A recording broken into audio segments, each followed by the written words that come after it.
Here's another short chapter before a long one called The Dentist, and it is another little story about Curt Lemon, who was the one who was killed, and they had to pick him out of a tree. That was from the previous chapter. Tim O'Brien admits that when Curt Lemon was killed, he found it hard to mourn. He didn't know him very well, and what he did know, he didn't like all that much. He says that Curt Lemon had a tendency to play the tough soldier role, always like puffing himself up. Sometimes he would take it too far. It's true that he pulled off some dangerous stunts, even a few that seemed crazy, like the time he painted up his body and put on a ghost mask and went out trick-or-treating on Halloween. But after he did that, he would always brag. He kept replaying his own exploits, tacking on little flourishes that never happened. He had an opinion of himself, I think, that was too high for his own good. Or maybe it was the reverse. Maybe it was a low opinion, which is likely. Oftentimes people who are bragging a lot, it's because they are insecure.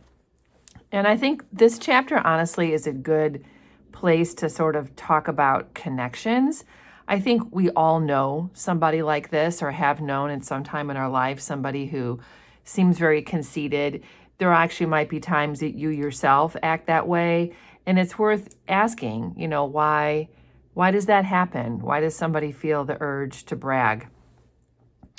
In any case, it's easy to get sentimental about the dead, and to guard against what I want to tell, or to guard against that, I want to tell a quick Curt Lemon story. So this is another story about him that he's telling to sort of just make him human, show who he is at his core without being too sentimental.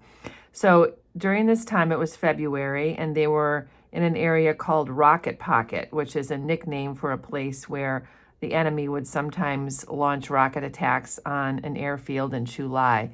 But for them, it was a 2-week vacation. And they're kind of just like hanging out and taking a break. There's white beaches and palm trees and a little village.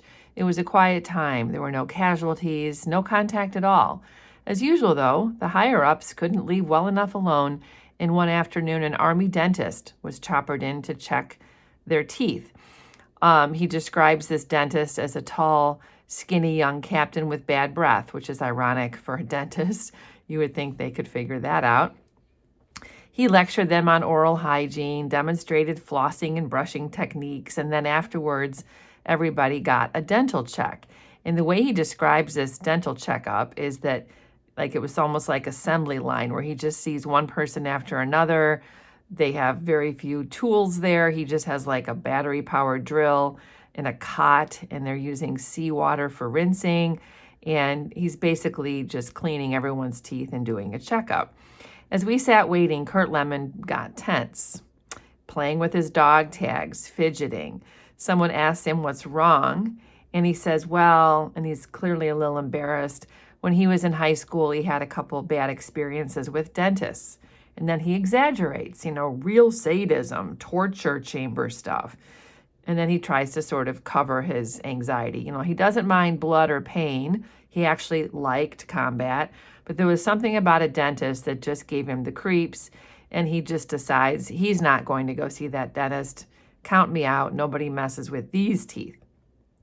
But interestingly, when the dentist calls his name, he gets up and goes in. So he does sort of follow rules. He's not going to actually skip out of that appointment. And then he fainted before the man even touched him. 4 of us had to hoist him up and get him on the cot. And then when he finally comes to, he's clearly embarrassed, a little sheepish. He wouldn't talk to anyone for the rest of the day. He goes off by himself, sitting alone under a tree and just staring out into the space and looking down at the field tent. He seemed dazed. Every now and then they could hear him swearing and sort of scolding himself. Anyone else would have laughed it off, but for Curt Lemon, it was too much. He just can't handle that embarrassment. Late that night, he crept down to the dental tent.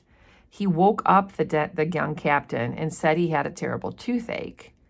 The dentist examines him, can't find anything wrong, but Lemon keeps insisting, and so finally the dentist gives him a shot of Novocaine and yanks out a perfectly good tooth.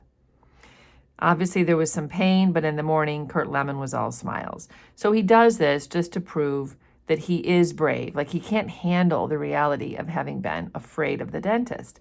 This story reminds me a little bit of when Dave Jensen breaks his own nose because he's so bothered by the fact that he broke Lee Strunk's nose and he's afraid of revenge. He just does it to himself to be even. So there's a similarity between this little chapter and that one.